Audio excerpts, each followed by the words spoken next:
तो hello everyone, स्वागत है आपका नए वीडियो में। तो इस वीडियो में बात करने वाले हैं इंग्लिश ऑनर्स के सब्जेक्ट BA BG 171 यानी कि अंडरस्टैंडिंग BR अम्बेडकर। इस सब्जेक्ट के बारे में बात करने वाले हैं। तो बेसिकली मैं टोटल सिलेबस जो है वो डिस्कस करने वाला हूँ। साथ ही इससे रिलेटेड जो एग्जाम्स में क्वेश्चन पूछे जाते हैं यानी कि प्रीवियस ईयर क्वेश्चन और कुछ इंपॉर्टेंट क्वेश्चन, वो सब भी मैं आपके साथ शेयर करने वाला हूँ। तो आइए हम वीडियो को फटाफट शुरू करते हैं। तो यहाँ आप डिस्प्ले पे देख सकते हो, मैंने इस सब्जेक्ट का टोटल जो सिलेबस है वो यहाँ पे डिस्प्ले कर दिया है। तो टोटल इस सब्जेक्ट में आपको 5 ब्लॉक मिलते हैं, जिसके अंदर आपको जो BR अम्बेडकर साहब हैं उनके अलग अलग लाइफ के फेजेस के बारे में पढ़ना होता है बेसिकली। तो हम इस सारे ही ब्लॉक को बारी बारी से हम इसको कवर करेंगे। तो आइए हम शुरू करते हैं, और आप चाहे तो इस पूरे के पूरे सिलेबस का स्क्रीनशॉट ले सकते हो ताकि आपको पढ़ने में आसानी हो जाए। तो ये है हमारा ब्लॉक 1 यानी कि situating BR Ambedkar. Unit first पे हम देखते हैं Ambedkar's early life and influences, जिसमें आपको दिखता है childhood education, early experiences of caste discrimination. फिर हम देखते हैं influence of social reformers and thinkers. Unit second हम देखते हैं हिस्टोरिकल एंड सोशल कॉन्टेक्स्ट, जिसके अंदर आता है socio political condition of colonial India, caste system and its impact on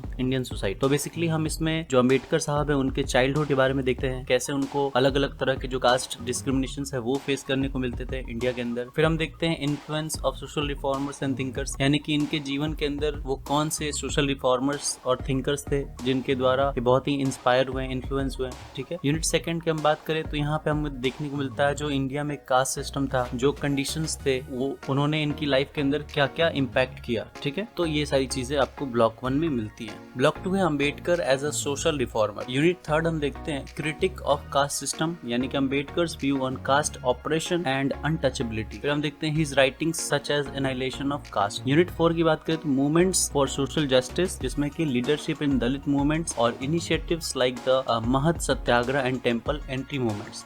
तो बेसिकली इनके लाइफ में बहुत सारे चेंजेस हुए इंडिया में आने के बाद, क्योंकि इनको बहुत ही एक बड़ा चेंज देखने को मिलता है इंडियन सोसाइटी के अंदर। और फिर आप बाहर के जो सोसाइटी देखते हो अदर कंट्रीज में, वहाँ पे क्योंकि जब ये बाहर रहते थे इंडिया से बाहर, तो वहाँ पे उनको ऐसा कुछ देखने को नहीं मिलता था जो इंडिया में आपको डिस्क्रिमिनेशन देखने को मिलता था उस समय के लिए।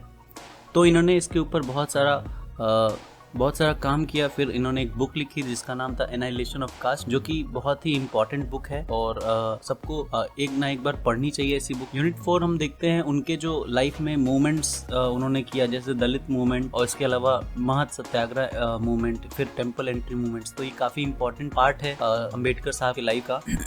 फिर हम देखते हैं यूनिट 4 के अंदर कुछ मूवमेंट्स हैं जो कि बहुत ही इंपॉर्टेंट है अम्बेडकर साहब की लाइफ में, जैसे कि दलित मूवमेंट और टेम्पल एंट्री मूवमेंट्स। महत सत्याग्रह मूवमेंट्स भी इनमें से एक है जो कि बहुत ही इंपॉर्टेंट है। ठीक है। आइए हम ब्लॉक 3 की बात करते हैं। ब्लॉक 3 हम देखते हैं Ambedkar's political contributions. Unit 5 role in Indian nationalism, जिसमें से Ambedkar's perspective on national building, on nation building। फिर हम देखते हैं his debates with Gandhi and other nationalist leaders। फिर यूनिट 6 आता है जिसमें contribution to the Indian constitution। फिर आता है यूनिट 6 जिसमें contribution to the Indian constitution, ये पढ़ना है। फिर हम देखते हैं इसके अंदर role as a chairman of the drafting committee. फिर की constitutional provisions for social justice and equality. तो ये सारे जो टॉपिक्स हैं आपको ब्लॉक 3 के अंदर पढ़ना है।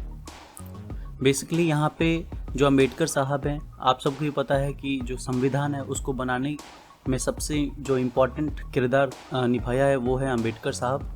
ठीक है। उन्हें हम father of the constitution Indian, उन्हें हम father of the Indian constitution भी बोलते हैं। ठीक है। वो ड्राफ्टिंग कमेटी जो कि कॉन्स्टिट्यूशन बनाने के लिए जो ड्राफ्टिंग कमेटी थे उसके वो चेयरमैन भी थे। ठीक है। तो ये सारी जो उनका योगदान था ये आपको पढ़ना होगा ब्लॉक के अंदर। तो जो उनका योगदान था कॉन्स्टिट्यूशन को बनाने में, तो उसके बारे में आपको यहाँ पे पढ़ने को मिलेगा। ठीक है। तो ये है हमारा ब्लॉक 4 यानी कि Ambedkar's economic and religious thought. तो यूनिट 7 जो है वो इकोनॉमिक आइडियाज की बात करता है, यानी कि अम्बेडकर साहब के जो इकोनॉमिक आइडियाज थे, जो उनका व्यू था on economic justice, land reforms and labour rights, वो इसमें आपको यहाँ पे पढ़ना है। फिर यूनिट 8 हम देखें कन्वर्सन टू बुद्धिज्म, यानी कि अम्बेडकर जी ने अपने आखिरी समय में बौद्ध धर्म को अपनाया था। इस हिस्से में आप उनके बौद्ध धर्म अपनाने के कारणों और उनके पीछे की जो सोच है वो समझेंगे। ठीक है। तो ये था हमारा ब्लॉक 4। आइए हम लास्ट ब्लॉक यानी कि ब्लॉक 5 की बात करें, जिसमें कि अम्बेडकर्स लेगेसी, यानी कि उनकी जो लेगेसी है उसके बारे में कुछ देखने को मिलता है। जैसे कि यूनिट 9 जो है कंटेम्प्रेरी रेलेवेंस के बारे में है। फिर यूनिट 10 आपको दिखा है क्रिटिकल असेसमेंट। बेसिकली हम यहाँ पे देखेंगे कि अम्बेडकर साहब के विचार आज के समय में कितने प्रासंगिक हैं, जैसे कि लैंगिक समानता, शिक्षा और आर्थिक न्याय जैसे विषयों पर उनके विचारों को को आज के संदर्भ में कैसा देखा जा सकता है इसके बारे में हम यहाँ पे पढ़ेंगे बेसिकली। ठीक है, तो ये था हमारा BA-BG 171 सब्जेक्ट, और ये जो पूरा सब्जेक्ट है ये डॉक्टर भीमराव अंबेडकर के जीवन के बारे में ही है। उनकी एक तरह से आप कह सकते हो उनकी बायोग्राफी आपको अच्छे से पढ़नी है। तो इनसे रिलेटेड बहुत सारे क्वेश्चन जो है एग्जाम में पूछे जाते हैं और कई बार रिपीटेड क्वेश्चन भी आते हैं। तो आइए हम जो प्रीवियस ईयर क्वेश्चन है और जो मोस्ट इंपॉर्टेंट क्वेश्चन है वो डिस्कस कर लेते हैं फटाफट से। तो यहाँ आप देख सकते हैं मैंने टोटल 15 क्वेश्चंस दिए हैं जो कि प्रीवियस ईयर क्वेश्चंस हैं। ठीक है, और कई बार रिपीटेड क्वेश्चंस जो थे मैंने वो रिमूव कर दिए ताकि इंपॉर्टेंट क्वेश्चंस आपके लिए मिले। तो एग्जाम में बेसिकली आपको 20 मार्क्स के लिए 5 क्वेश्चंस पूछे जाते हैं, यानी टोटल 100 मार्क्स के लिए 5 क्वेश्चंस पूछे जाएंगे, पर क्वेश्चन 20 मार्क्स का। तो आपको टोटल 8 क्वेश्चंस दिए जाएंगे जिसमें से आपको 5 बनाने हो। तो ये सारे क्वेश्चंस आप कॉपी में नोट कर लीजिए या फिर आप स्क्रीनशॉट ले सकें ताकि आप इन सब का आंसर्स लिख सकें अच्छे से और तैयार कर सकें। तो ये था आज का वीडियो। उम्मीद है आपको ये वीडियो पसंद आएगा। अगर आपके पास कोई भी क्वेरी है तो आप कमेंट में लिख सकते हो। तो मिलते हैं नेक्स्ट वीडियो में। Till then bye.